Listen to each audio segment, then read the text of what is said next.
નમસ્તે બાળ દોસ્તો, ડીકે એજ્યુકેશન ચેનલમાં આપનું સ્વાગત છે. આજે આપણે ધોરણ 6 ની સ્વાધ્યાય પોથીના ભાગ 3માં ગણિત વિષયમાં પ્રકરણ 6 પૂર્ણાંકનું સોલ્યુશન જોઈશું.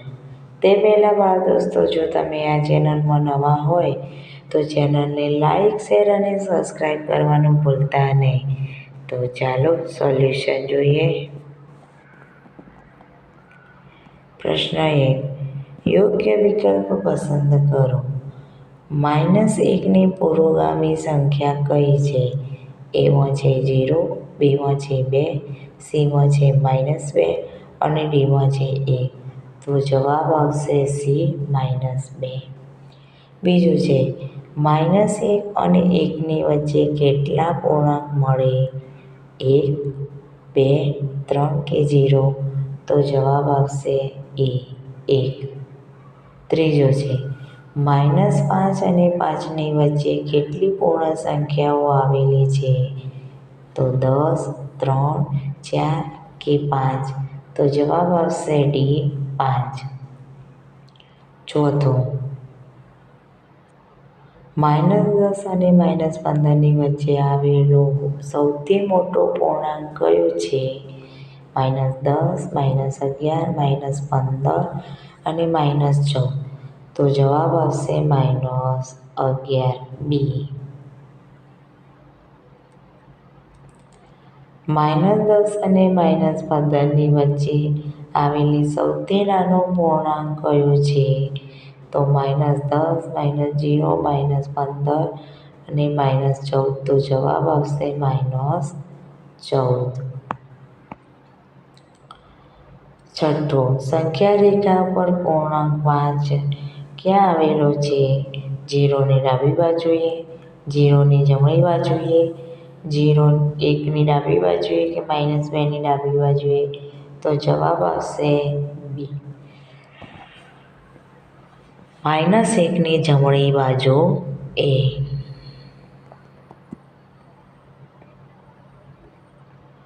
-50 ના પુરોગામીની અનુગામી સંખ્યા કઈ છે? તો -48, -19, -50 કે -51? તો જવાબ આવશે -51. આઠમું છે કે ઋણ પૂર્ણાંકની વિરોધી સંખ્યા ખાલી જગ્યા હોય. હંમેશા ઋણ, હંમેશા ધન, સમાન પૂર્ણાંક કે શૂન્ય? તો જવાબ આવશે બી, હંમેશા ધન. જ્યારે 3 પૂર્ણાંકમાંથી 3 પૂર્ણાંક બાદ કરવામાં આવે ત્યારે જવાબમાં જ્યારે ઋણ પૂર્ણાંકમાંથી ઋણ પૂર્ણાંક બાદ કરવામાં આવે ત્યારે જવાબમાં શું હોય છે? તો જવાબમાં આવશે ડી, પૂર્ણાંકના આંકડાકીય મૂલ્ય પર આધારિત. હવે પ્રશ્ન 2. ખાલી જગ્યા પૂરો. 10મી ખાલી જગ્યા કે સંખ્યા રેખા ઉપર 15 એ સંખ્યા રેખા ઉપર -15 એ શૂન્યની ખાલી જગ્યા બાજુએ આવેલા છે? તો જવાબ આવશે ડાબી. 11મું, સંખ્યા રેખા ઉપર 10 એ શૂન્યની ખાલી જગ્યા બાજુએ આવેલા છે? તો જવાબ આવશે જમણી. 14 ની વિરોધી સંખ્યા ખાલી જગ્યા છે? તો જવાબ આવશે -14. -1 ની વિરોધી સંખ્યા ખાલી જગ્યા છે? તો જવાબ આવશે 1. 0 ની વિરોધી સંખ્યા ખાલી જગ્યા છે? તો જવાબ આવશે 0 જ. -11, +-2, +-1 બરાબર જવાબ આવશે -14. 16મું, ખાલી જગ્યા વત્તા -11 વત્તા 111 બરાબર 130? તો -14 જવાબ આવશે. હવે ત્રીજો પ્રશ્ન. > અને બરાબરની મદદથી ખાલી જગ્યા પૂરો. એટલે કે જે સંખ્યા મોટી હોય એની સામે પાંખિયો ખુલ્લા કરવાના. તો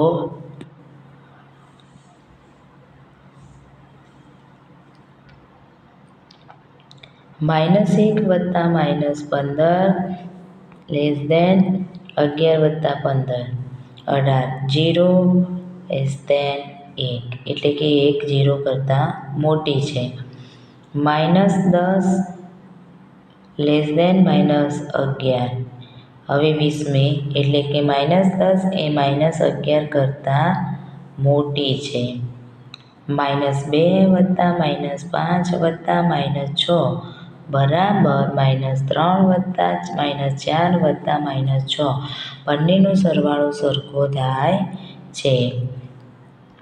હવે 21મો યોગ્ય જોડકા જોડો. તો અહીંયા વિભાગ 1 જવાબ અને વિભાગ 2 આપેલો છે.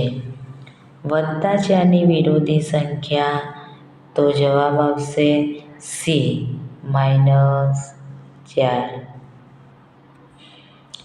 સૌથી મોટો ઋણ પૂર્ણાંક તો જવાબ આવશે એ -1.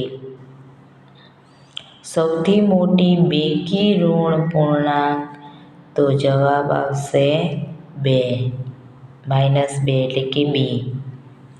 દરેક ઋણ પૂર્ણાંક કરતાં મોટો હોય તેવો સૌથી નાનો પૂર્ણાંક તો આવશે 0 એટલે કે એ. અને -8ની અનુગામી અને પૂર્વગામી સંખ્યાનો સરવાળો +8 એટલે કે જવાબ આવશે ડી. તો સી એ બી એ ડી. હવે 22મો નીચેના દાખલા ગણો. તો 30 વત્તા -25 વત્તા -10 તો 30 વત્તા -25 અને -10 કર્યું તો જવાબ થાય -35 બરાબર 30 વત્તા ઓછા તો ઓછા તો 35માંથી 30 જોઈએ તો 5 અને મોટાનું નિશાન એટલે કે -5. હવે બી 70 વત્તા -2 વત્તા -30 તો પહેલાં આપણે -20 વત્તા -30 પ્લસ થઈ જશે બંનેનો સરવાળો થશે તો 70 વત્તા -50 એટલે કે 70 ઓછા 50 તો જવાબ આવશે 20 મોટાની નિશાની થાય અને વત્તા ઓછા ઓછા. સી -2 -1 વત્તા -4 વત્તા 1 તો 2 ને 1 3 3 ને 4 7 7 ને 1 8 તો 8 અને મોટાનું નિશાન એટલે કે -8. ડી 0 ઓછા -6 ઓછા કૌંસમાં 6 તો 0 ઓછા 6 ઓછા 6 એટલે અહીંયા વત્તા થઈ જશે અને આ ઓછા 6 એટલે કે જવાબ આવશે 0. 23મો એક સ્થળનું બપોરના 12 વાગ્યાનું તાપમાન 5°C છે. પહેલા કલાકમાં તાપમાન 3°C વધ્યું અને બીજા કલાકમાં 1° ઘટ્યું તો 2 PM વાગ્યે તાપમાન શું હશે? બપોરના 12 એટલે 12 વાગ્યાનું તાપમાન હતું 5°C અને 1 વાગ્યે 3° વધ્યું એટલે 5 વત્તા 3 એટલે 8°C અને બીજા કલાકે એટલે કે 2 કલાકે 1 કલાક ઘટ્યું એટલે કે 8 ઓછા 1 બરાબર 7°C.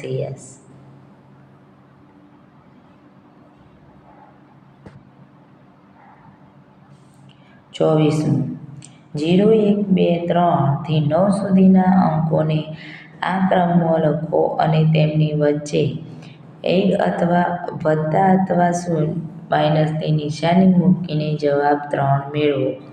તો 0 -1 -2 -3 -4 -5 -6 વત્તા 7 વત્તા 8 ને વત્તા 9 તો આ બધાનો સરવાળો કર્યો અહીંયા સુધી તો -21 7 8 અને 9 એમનો સરવાળો કર્યો 21 તો આવ્યો 24 તો -21 વત્તા 24 બરાબર 3 આવી ગયો જવાબ.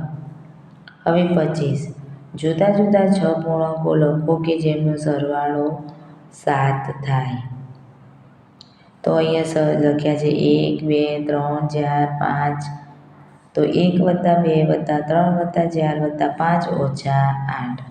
તો 1 + 2 એટલે 3 3 નો 3 6 6 અને 4 10 ને 5 15 - 8 = 7. નીચેના પૂર્ણાંકોને ઉતરતા ક્રમમાં ગોઠવો. -3 0 -1 અને 4. ઉતરતા ક્રમમાં પહેલા સૌથી મોટી સંખ્યા એટલે 4 આવશે, પછી 0 આવશે, પછી -1 આવશે અને -3. 27મો પ્રશ્ન. બે પૂર્ણાંકોનો સરવાળો -80 છે તો તેમનો એક પૂર્ણાંક -90 હોય તો બીજો પૂર્ણાંક શોધો. ધારો કે પૂર્ણાંક x + y = -80. એમનો એક પૂર્ણાંક -90 છે તો x - 90 + y = -80. y બરાબર -80 વત્તા 90 આ સાઈડ આવે એટલે વત્તા થઈ જશે. તો y બરાબર 80 + 90 = 10. તો બીજો પૂર્ણાંક 10 છે. સંખ્યા રેખાની મદદથી નીચેના પૂર્ણાંક લખો. -5 કરતો 4 વધારે. તો -5 કરતો 4 વધારે. તો -5 એના કરતાં 4 વધારે. તો 1 2 3 અને 4 એટલે -5 + 4 = -1 જવાબ આવે. 2 કરતો 3 ઓછા. તો 2 - 3 = -1. તો 2 કરતો 3 ઓછા. તો 2 માંથી 3 કાઢીએ તો 1 2 અને 3 તો -1 આવે. હવે 29મો. મોટા કૌંસની અંદર સઘળિયા કૌંસમાં -2100 એટલે કે 2100 વત્તા છગડીયા કૌંસમાં -2100 મોટો કૌંસ પૂરાના સરવાળામાંથી -5308 બાદ કરતા. તો મોટા કૌંસમાં -2100 વત્તા -2100 તો જવાબ આવે 4200. બંનેનો સરવાળો કર્યો. મોટાની નિશાની એટલે કે માઇનસ ઓછા -5308 ઓછા ઓછા વત્તા. તો વત્તા 5308 ઓછા વત્તા ઓછા. તો 5308માંથી 4200 બાદ કર્યા તો 1108. મોટાની નિશાની એટલે અહીંયા વત્તા છે એટલે વત્તાની નિશાની આવશે. હવે અધ્યયન નિષ્પત્તિનું સર્વગ્રાહી મૂલ્યાંકન જોઈશું. તો યોગ્ય વિકલ્પ પસંદ કરો. સંખ્યા રેખા ઉપર શૂન્યની જમણી બાજુએ 5 એકમ પરનો પૂર્ણાંક કયો છે? તો જવાબ આવશે A 5. બીજું, ધન પૂર્ણાંકો હંમેશા કોનાથી મોટા હોય છે? તો 0 1 2 3થી. તો જવાબ આવશે A 0થી. ત્રીજું, નીચેનામાં કયો વિકલ્પ તાપમાનમાં સૌથી વધુ વધારો દર્શાવે છે? તો 0° થી 10°, -4° થી -8°, -15° થી 8° અને -7° થી -10°. તો જવાબ આવશે C -15° થી 8°. બીજો, <> અને બરાબરની મદદથી ખાલી જગ્યા પૂરો. તો -11 વત્તા 9 > -81 વત્તા -9. હવે -60 50. નીચેના દાખલા ગણો. -20 વત્તા -5 ઓછા ઓછા વત્તા.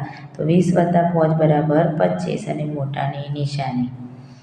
-50 વત્તા 60 વત્તા 50.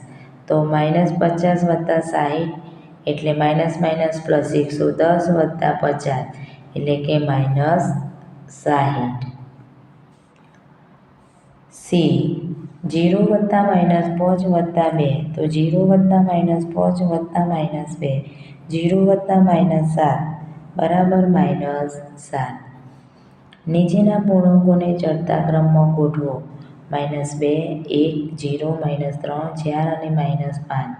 તો ચડતા ક્રમમાં પહેલાં સૌથી નાની સંખ્યા એટલે કે -5, -3, -2, 0 અને 1 અને 4. બે પૂર્ણાંકોનો સરવાળો 30 છે. જો તેમનું એક પૂર્ણાંક -42 હોય તો બીજો પૂર્ણાંક શોધો. ધારો કે આપણે બે પૂર્ણાંકો x વત્તા y ધારીએ. બંનેનો સરવાળો 30 છે, તો x વત્તા y બરાબર 30. એક પૂર્ણાંક આપેલું છે 42 છે, તો x 42 માઇનસ 42 વત્તા y બરાબર 30. y બરાબર 42, 30ની આ બાજુ આવો એટલે વત્તાકાર થઈ જશે, તો y બરાબર 72, તો બીજો પૂર્ણાંક 72 છે. સંખ્યા રેખાની મદદથી નીચેના પૂર્ણાંક લખો. -2 કરતો 2 ઓછા છે, તો -2 ઓછા 2, તો -2 કરતો 2 ઓછા છે, તો જવાબ આવે -4. કિંમત શોધો. 49 ઓછા -40 ઓછા -3 વત્તા 69. તો 49 ઓછા વત્તા 40 ઓછા વત્તા 3 વત્તા 69 બરાબર 161. બાળ દોસ્તો, આ વિડીયો પસંદ આવ્યો હોય તો લાઈક, શેર અને સબસ્ક્રાઈબ જરૂરથી કરજો. નમસ્તે.